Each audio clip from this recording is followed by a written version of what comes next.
Nah, kembali lagi ke materi kita tentang kelompok. Sebenarnya harusnya lebih ke ini ya, apa namanya tim gitu. Karena kalau di judulnya yang di awal ini perilaku kelompok, tapi sebenarnya ini fokusnya ke tim bukan ke kelompok. Baik, kemudian kita beralih ke gimana sih cara menyusun tim yang efektif gitu. Ya ini sih saya kira secara teoretis aja gitu ya, bukan yang kemudian menjadi resep manjur atau yang resep pasti gitu dalam sebuah organisasi sih. Ya ini ya pasti ada unsur idealnya gitu, tapi ya soal konteks di dalam organisasi atau di dalam pekerjaan itu pasti akan sangat bergantung dari pengalaman realita masing-masing. Kurang lebihnya gini, ini saya ambil dari bukunya Behavioral Organization gitu, Organizational Behavior, Robbins. Jadi untuk menyusun tim yang efektif ini kurang lebihnya ada 3 hal besar yang perlu diperhatikan oleh kita. Asumsinya kan ini kita sebagai manajer atau sebagai pimpinan sebuah organisasi, atau kita menjadi pimpinan dari sebuah lembaga gitu, lembaga kerja. Kurang lebihnya ada 3 hal atau tiga klaster gitu yang perlu kita perhatikan. Yang pertama adalah pada konteks. Konteks ini maksudnya hal-hal yang melingkupi gitu. Nah, kemudian yang kedua adalah komposisi. Komposisi ini lebih kepada individu-individunya. Namanya komposisi itu kan ya dalam sebuah lembaga atau dalam sebuah makanan gitu, dia terdiri dari apa saja. Nah, itu komposisinya. Terus kemudian secara proses itu akan di bawa kayak apa gitu. Nah, cara untuk menyusun tim yang efektif kurang lebihnya ada atau terletak pada 3 aspek ini. Yang pertama ada pada aspek konteksnya, komposisi, dan kemudian proses. Nah, masing-masing dia juga punya turunan. Secara konteks kita bedah satu-satu ya. Yang pertama dari secara konteksnya dulu. Dalam menyusun tim yang efektif itu konteks yang pertama adalah soal sumber daya manusianya, yaitu pasti karena kita di organisasi, kita di pekerjaan, kita mengelola manusia, kita nggak mengelola mesin atau kita nggak mengelola robot gitu. Jadi yang perlu diperhatikan yang pertama adalah SDM-nya. Kalau SDM ini sih ya saya kira teman-teman pasti sudah paham ya, soal orang ini bisa apa gitu, atau orang ini dia punya kemampuan apa. Itu SDM-nya. Itu perlu dan sangat penting yang pertama-tama kali diperhatikan untuk membentuk sebuah tim yang efektif. Nah, kemudian yang kedua ada pada kepemimpinan dan struktur. Pola strukturnya dan pola kepemimpinannya kayak apa?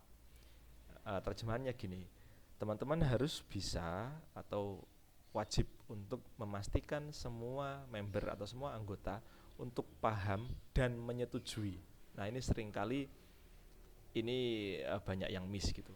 Jadi dianggap seringkali ya, teman-teman pasti sering ngalami gitu ketika ada kepanitiaan atau misalkan ketika ada penugasan apa, itu cuman udah dikasih tahu aja gitu, cuma dikirimin WhatsApp aja, dikasih pemberitahuan, tapi tidak dikonfirmasi lagi soal setuju atau tidaknya atau soal kesanggupannya seperti apa. Di dosen pun kadang sering kayak gitu. Uh, jadi pastikan semua member itu memahami dan menyetujui. Jadi yang pertama paham soal tugas kerjanya, dan yang kedua setuju tentang siapa bertugas apa, dan kemudian siapa bertanggung jawab pada siapa, dan beban kerjanya masing-masing. Jadi harus ada interaksi, harus ada tanya jawab, dan harus ada pertanyaan dan jawaban ya iya atau tidak gitu. Karena seringkali ya itu yang ada di organisasi adalah ketika kita anggapannya ketika kita udah ngasih tahu bahwa oh ya menurut rapat ini kami menunjuk teman-teman si A, si B, si C untuk menjadi bagian dari divisi atau departemen ini. Udah gitu. Enggak kemudian dikonfirmasi, enggak kemudian dipahamkan, dan kemudian tidak dikonfirmasi lagi soal persetujuannya kayak apa gitu. Itu yang seringkali menghambat soal efektivitas pembentukan tim. Sekali lagi kata kuncinya nih, memahami dan menyetujui dan juga konfirmasi kesanggupan dari masing-masing anggotanya. itu akan berlaku juga ketika teman-teman menjadi apa namanya menjadi pimpinan sebuah lembaga atau perusahaan gitu. Kalau konteksnya pegawai tetap kayak di perusahaan atau mungkin kayak PNS gitu ya, yang kayak pegawai tetap di dalam sebuah kampus lembaga itu seharusnya itu lebih enak. Karena apa? Karena kan kalau pegawai atau apa ya karyawan gitu kan, dia pasti terikat dengan kontrak, dia terikat dengan SK, yang mana SK itu mengharuskan dia untuk selalu mematuhi apa yang diinstruksikan selama itu apa namanya menjadi pekerjaan umum atau tupoksi lah. Tupoksi itu istilahnya apa ya, kayak tugas pokok apa gitu ya, pokoknya yang menjadi wilayahnya dia gitu. Ketika misalkan saya kalau misalkan Pak Rektor memerintah saya untuk melakukan apa, ya saya nggak boleh nolak gitu ya, selama itu sesuai dengan bidang saya, selama itu sesuai dengan wilayah saya. Harusnya lebih gampang, tetapi pada kenyataannya pun dalam konteks dosen pun ya banyak sekali yang itu sering ya cuman kayak ditembung aja gitu, Mas besok ngajain ini ya gitu, tapi tanpa saya tahu tugasnya apa, tanpa saya paham tugasnya apa, tanpa saya ngerti beban kerjanya apa, ya kadang kita hanya nggak enak aja gitu sama pimpinan, akhirnya mengiyakan gitu. Padahal ya itu sebenarnya secara teoritis itu nggak baik, harus ada pemahaman dan persetujuan dan juga konfirmasi kesanggupan. Kemudian yang kedua adalah soal trust atau kepercayaan. Nah ini juga dalam konteksnya ini pengaruhnya adalah untuk membangun iklim atau untuk membangun suasana supaya masing-masing orang itu mereka percaya antara satu sama lain gitu. Karena apa? Kuncinya adalah member tim atau anggota tim. Mereka yang pertama, mereka akan cenderung mau untuk ambil resiko kalau mereka percaya sama teman kerja mereka. Dan yang kedua, mereka juga akan cenderung bisa terbuka dan berbagi kelemahan. Aduh, saya kurang bisa ini gitu, atau saya kurang mampu untuk ini. Kalau kalian trust dan percaya sama temennya, itu pasti akan tercipta. Contoh konkretnya gini deh, kalian kalau misalkan udah ngegeng, udah klik sama teman-teman satu geng gitu kan, sekalipun kalian mau bolos bareng kayak, atau kalian mau melanggar aturan bareng-bareng kayak, pasti kalian bisa gitu. Karena apa ya? Karena percaya, ya udah deh kita tanggung bareng-bareng nanti kalau misalkan kita dihukum atau kalau kita nanti kena masalah di kemudian hari gitu. Itu namanya trust.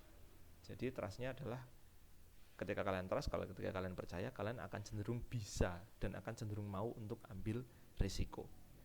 Begitu juga soal kelemahan gitu, karena soal kelemahan kadang nggak semua orang bisa terbuka sama kelemahannya masing-masing dalam sebuah organisasi gitu. Padahal dia nggak bisa tapi dia diam aja. Nah itu berarti apa? Ada trust yang nggak muncul di situ gitu, nggak ada trust yang muncul. Udah tahu orangnya nggak bisa tapi dia diam aja, ya ngapa nggak bilang gitu kan? Seringkali pasti gitu.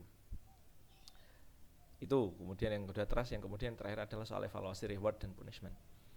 Catatannya gini, bahwa beberapa individu dalam organisasi atau dalam tim kerja gitu ya, mereka secara inherent atau secara bawaannya itu mereka bukan pekerja tim, dan mereka juga bisa jadi nggak mau gabung gitu, atau mereka bergabung tapi mungkin agak ogah-ogahan gitu. Nah makanya teman-teman juga harus memperhatikan ada konteks soal reward, soal apa, pemberian penghargaan gitu. Sehingga ketika misalkan mungkin ada teman yang kayak mau masuk ke timnya masih 50-50, ya mungkin di treatment sedikit lah gitu. Entah itu dengan cara kultural ataupun dengan cara struktural. Kalau cara kultural ya didekati, di traktir apa kayak gitu, diberi reward. Kalau cara struktural ya tuliskan aja gitu, bahwa nanti misalkan tim yang menggabung di tim ini untuk nanti berhak mendapatkan reward, berhak mendapatkan kompensasi, berhak untuk berhak untuk mendapatkan ya hadiah gitu sesuai dengan beban kinerjanya, ada honornya misalkan, secara struktural gitu. Tapi kalau secara kultural ya mungkin teman-teman yang agak ogah-ogahan untuk gabung gitu ya, mungkin ya bisa diatasi lah gitu ya, diajak makan, diajak ngopi dulu atau diapa gitu. Konteksnya itu dulu. Nah mungkin itu dulu yang untuk konteks, yang untuk soal komposisi, dan untuk proses kita lanjutkan di video selanjutnya. Terima kasih.